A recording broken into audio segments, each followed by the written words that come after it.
Welcome to Dead Souls Social Club.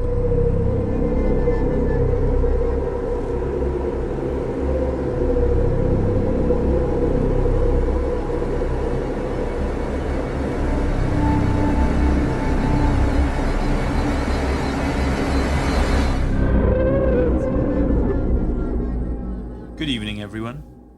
If you enjoy our show and find our research both interesting and informative, please can I ask that you consider leaving us a 5-star review on your chosen podcast platform. Something that small really does help us out a huge amount. You can also find out more about us and our work by heading over to deadsouls.co.uk and checking us out. We are a small team of 3 researchers with more than 70 years of experience between us. You can also find us and speak to us over on Instagram. Just search Dead Souls Social Club and we'll come up. So, as always, thank you so much for joining us tonight. This audio presentation contains graphic details of death, violence, and controversial subject matter. Listener discretion is strongly advised. From Dead Souls Media, this is Surviving Decapitation. I'm Jamie Black, a researcher and psychologist, and I'll be your host for tonight.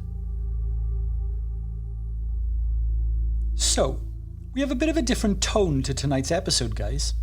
I wanted to release this short little episode before we get into a new deep dive series that we've been working on. And I hope you all enjoy. Fun fact, the average human head weighs around 11 pounds, or 5 kilograms. There is a myth that it weighs 8 pounds, but you can thank Cameron Crowe for that misconception.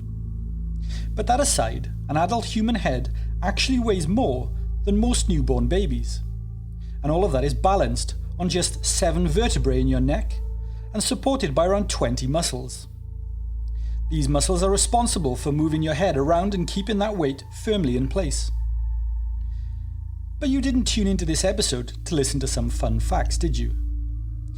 You want to know how the hell you can survive someone lopping your head off. Well, firstly, let's do the mathematics. The velocity of an 11-pound head dropping, whilst dependent on distance, we do know that acceleration due to gravitational pull and distance fallen can be surmised as around 32 feet per second, or 9.8 meters a second, if falling 2 to 3 feet. So, with that in mind, we can estimate that the head would hit the ground with a force of roughly 214.1 joules, which is about the same impact weight as a cricket ball travelling at 22.5 miles per hour. But what has a head falling 2 to 3 feet got to do with anything? Well, I'm going to talk about the guillotine. Because, well, if you're going to have your head cut off, then this would be the ideal method, right? Wait, has anyone actually ever survived having their head cut off by a guillotine? Well, hear me out. As the title of this episode suggests, this episode is going to be an, strange one, but something I find kind of interesting. You see, I was recently reading a book about medieval torture methods, and after reading about the guillotine, it got me thinking. You know, when that blade cuts through your neck, do you actually die instantly? And if not, what's the alternative? Well, for those of you unaware, the guillotine was a killing device that made it easy work for chopping a person's head off. Unlike getting burned at the stake, crucified, condemned to the Iron Maiden, or hung, drawn and quartered, there was no torture element to beheadings. It consists of a tall frame with a heavy, angled blade that is raised and then dropped to sever the human head. The person condemned to death is secured with what is known as a pillory at the bottom of the frame, essentially securing the person face down or face up with their neck held firmly in position directly below the blade. The blade is then released and dropped 6 feet from the top of the vertical frame, swiftly and forcefully decapitating the condemned with a single, clean swipe of the blade. The severed head then falls into a basket below. The guillotine is perhaps most famously associated with executions during the French Revolution. Famously, Louis XVI of France, for example, and Marie Antoinette. Beheadings back in those days were considered to be the most humane form of execution. It was quick and effective, and seen as far more accurate than using an axe for beheadings, which was the norm before this invention. A barbaric time when an inaccurate swing by the axeman or a dull blade could really dampen the party. And when things went wrong, boy did they go wrong, with people losing the tops of their head and having their brains spill out while still alive, to individuals being hacked to death slowly with multiple chops and swings. Actually, it was customary in most of Europe in medieval times for the more wealthy individuals who were condemned to death by beheading to tip their executioner, an act to ensure the axeman guaranteed that the blade was sharp and his swing was accurate. The genius thing about the guillotine, when that came along, was that it put the blade at an angle. That way it relied more on slicing power rather than that of brute force. But the guillotine, which was primarily used for capital punishment in France, was actually used by the state right up until 1977. Hell, Star Wars was released before they stopped using this thing. The guillotine was also used for a period in Germany, where it was known as Fallbeil, or falling axe, or alternatively, and in later years, the Kampfmaschine, or beheading machine. It was used in Germany from the 19th century onwards and gained a resurgence under Hitler's Nazi regime. You see, Nazi Germany used the guillotine between 1933 and 1945 to execute over 16,500 prisoners. 10,000 of those were in the 12 months between 1944 and 45 alone. An execution of prominence was when the Nazi government guillotined Sophie Scholl, who was convicted of high treason after distributing anti-Nazi pamphlets at the University of Munich along with her brother Hans. To repeat, death by beheading for handing out leaflets. Standard Nazis. The guillotine was named after Joseph Ignace Guillotin, a French politician and doctor, but he was not the one who invented it. He merely advocated for its use as a mere humane method of execution, rather than the existing practices of the time, back in 1789. Additionally, credit is often given to Antoine Louis, who designed the first prototype in 1791, which was then built by German engineer Tobias Schmidt for use in France for the first time in 1792. But this is also a falsehood. Those two also did not invent the guillotine. A much older device, by the name of the Halifax gibbet, was invented in England in around the year 1280. This was a precursor to the guillotine and was a wooden structure consisting of two wooden upright posts capped by a horizontal beam around 15 feet in height, or roughly 4.5 meters. An axe head weighing around 8 pounds was used as the blade, which was attached to the bottom of a wooden block that slid up and down in grooves in the upright posts. This device was widely used across England until 1650, when Oliver Cromwell outlawed it for use as capital punishment. A similar device was also created and used in Scotland between 1564 to 1710. Named the Maiden, the device was similar to the English version and invented by the Regent James Douglas, 4th Earl of Morton, who himself was executed by the Maiden in 1581. Morton was responsible for its introduction in Edinburgh, Scotland, and had based the concept on the Halifax gibbet. Both the Halifax gibbet and the Maiden would fall out of favour in Britain after Cromwell's banning of them, and they never returned. But in 1792, the guillotine, as it was now known, was first used to execute somebody in Paris, and it was quickly proclaimed to be the official form of capital punishment of France. It became hugely popular amongst the masses too. People really liked it. Everybody at the time agreed that it was the most humane way to execute someone, but it was also considered to be a symbol of equality, a real class divide breaker. Before the guillotine, a person from the rich class might get a quick, dignified death, whereas a person from the peasant class could wind up getting hanged in the street. But with a guillotine, all these things were considered equal. Royalty down to the lowliest street urchin all got their heads lopped off in the exact same way. And given how that's what the Reign of Terror during the French Revolution was all about, it makes perfect sense that it became so popular there. Side note, someone recently said to me when I was discussing putting this episode together, "You know, that Queen Marie Antoinette was complete class personified given her last words, wasn't she?" Well, for clarity, when Antoinette was being led to the guillotine, she accidentally stepped on the foot of her executioner. To which she said to him, quote, "Pardonnez-moi, monsieur, je ne l'ai pas fait exprès." Or for those of you who are not fluent in French, "Pardon me, sir, I did not do it on purpose." You might think that Marie Antoinette would have other things on her mind. Pure class, that is, or so I'm told. Anyway, jumping back to those accomplished innovators in human suffering, the Nazis. During the Second World War, they would improve the centuries-old design of the guillotine and make it vastly more efficient, because of course they would. They modified it by shortening the span of the drop that the blade had to fall. And this essentially meant that they could churn victims through for the most maximum and efficient human carnage possible. Once again, standard Nazis. Now, as much as I know that you guys love a good history lesson, let's hop to the real reason that you came to this episode. How you can survive a beheading.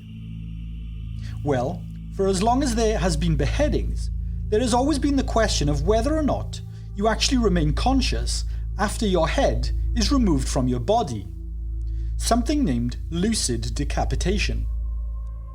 In fact, individuals within the crowds during the French Revolution who had watched the guillotine being used reported seeing heads blinking and changing facial expressions post-decapitation. So, at a time where doctors were beginning to gain a better understanding, an idea of the physiology of the human body, and of course the circulatory system, they began to understand that consciousness would not just go away immediately. It would take some time for the blood to drain out of the brain and for the victim of the beheading to lose consciousness and die. But the question is, how long exactly would that take? After all, we were fairly certain that it would not be instantaneous. Well, there were stories that emerged from French prisons in the 1890s and 1900s of prisoners being asked to blink for as long as possible after their decapitation had taken place, just to see how long that would last for. There were some reports of that blinking going on for up to 30 seconds, but this wasn't scientifically measured or verified. Doctors and scientists who looked into this phenomenon didn't know for sure if those reports were of conscious facial movements that the beheaded person was doing or just some kind of natural death spasm. But then along came a doctor named Dr. Barriot, who conducted one of the most well-documented cases there is on the subject. Barriot experimented with a condemned man named Henry Languille. During Languille's execution on June 28, 1905, the doctor recorded his results in his medical journal. I think it's best if I let the good doctor explain what happened during this experiment himself. These are the doctor's words, taken from his journal. Quote, "I consider it essential for you to know that Languille displayed an extraordinary sang-froid and even courage from the moment when he was told that his last hour had come, until the moment when he walked firmly to the scaffold.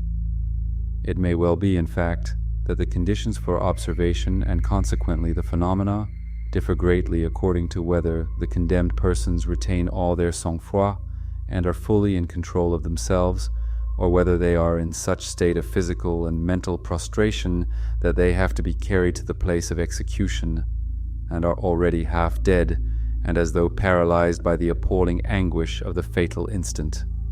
The head fell severed on the hard surface, cut at the neck.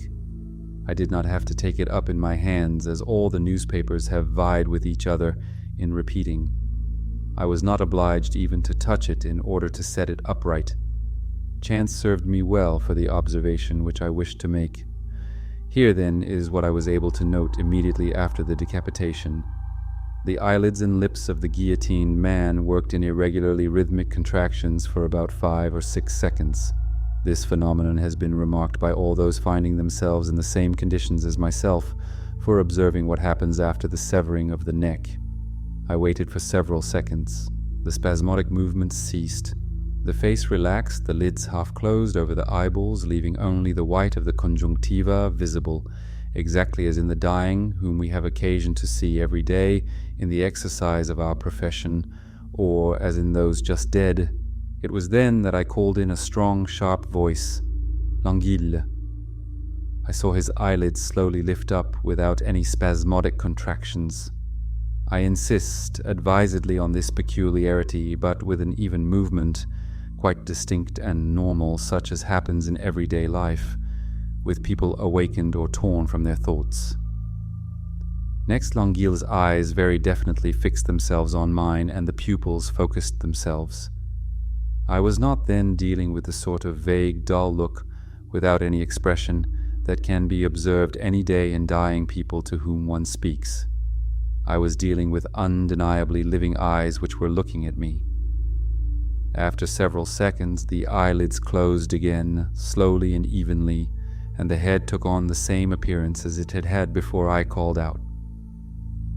It was at that point that I called out once again, "L'Anguille." Then once more, without any spasm, slowly the eyelids lifted and undeniably living eyes fixed themselves on mine, with perhaps even more penetration than the first time. Then there was a further closing of the eyelids, but now less complete. I attempted the effect with a third call, but there was no further movement. The eyes took on the glazed look which they have in the dead. I have just recounted to you with rigorous exactness what I was able to observe. The whole thing had lasted for 35 seconds. So there you have it, by all accounts. When you were beheaded, it appears that you remain conscious for around 35 seconds. After the blade falls and cuts through your neck, that cold metal cutting through like a hot knife through butter, the ground will rush up towards you. You will likely feel the impact of your head hitting the ground or basket below. When you hit the floor, you'll hit it with the force of a medium-bowled cricket ball, landing either on your forehead, nose or chin if you are beheaded face down, or the back of your head if you are laying face up, though I would imagine that to be worse, watching the blade rush down towards you. Hopefully, for your sake, the slice will be clean, at which point blood will fill your nasal cavities, but you won't be able to blow it out. You'll be in a state of shock as the world spins around, but you will be lucid and conscious. When your head comes to its rest, there will be blood pouring out through your ears, but you won't feel it. You won't be able to breathe, but you also won't be fighting for breath, as your lungs are now detached from your spinal cord. Then your head will sit there waiting.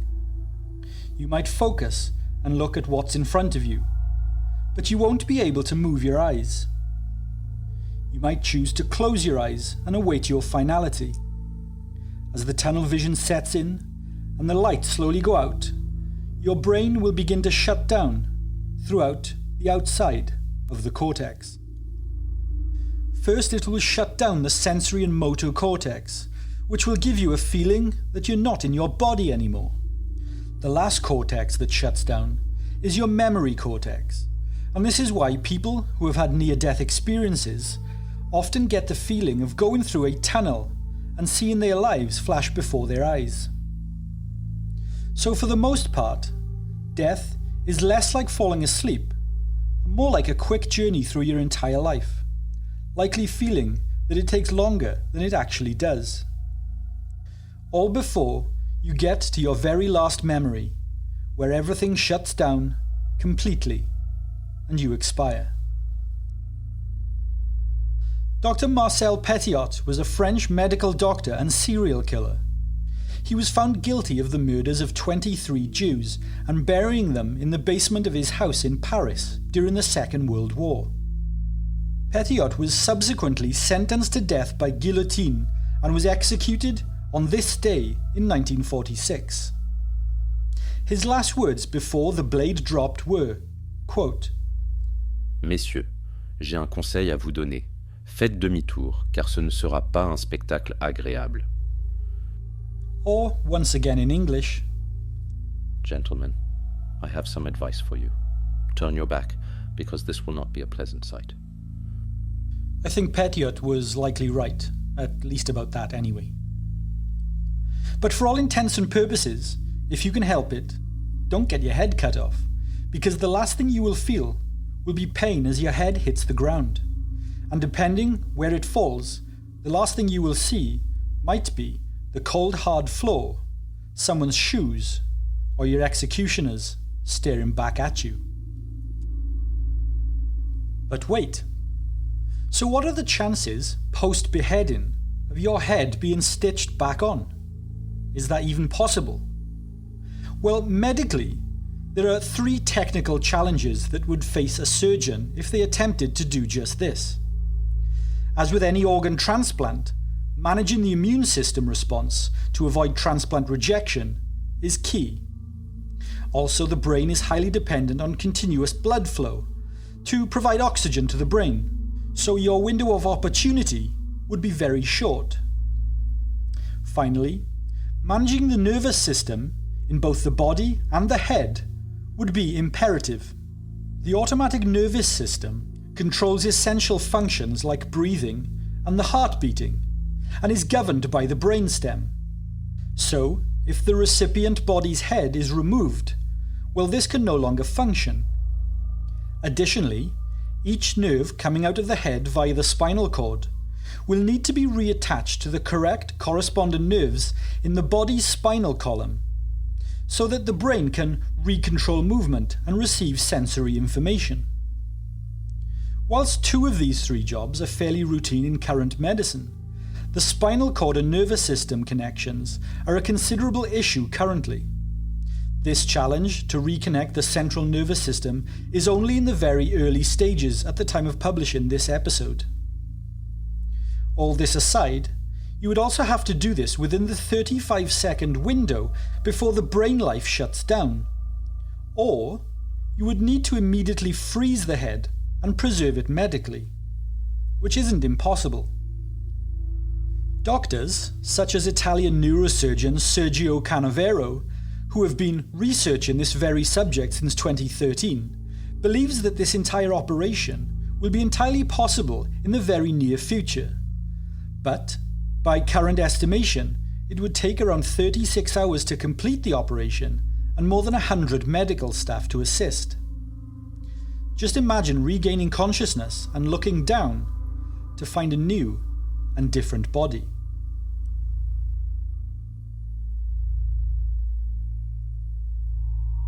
Thank you for listening tonight, guys. A somewhat dark and morbid subject, but an interesting one nevertheless, I think. I suppose if nothing else, it gives you some kind of idea of how our brain works. So, one last thing here tonight.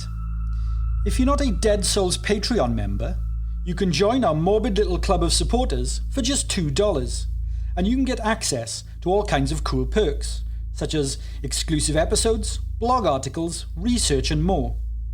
We're also going to be releasing some limited edition merch on there soon too, so watch out for that. Just go over to www.patreon.com/deadsouls. Good night, everyone. Thank you for taking the time to listen to our show tonight. Be sure to leave us a 5-star review on your chosen podcast platform and subscribe to our show so that you never miss an episode. Our shows aren't sponsored by any company or corporation, so any support you can give us goes a long way in supporting the work that we do. From all of us here at Dead Souls, sleep tight.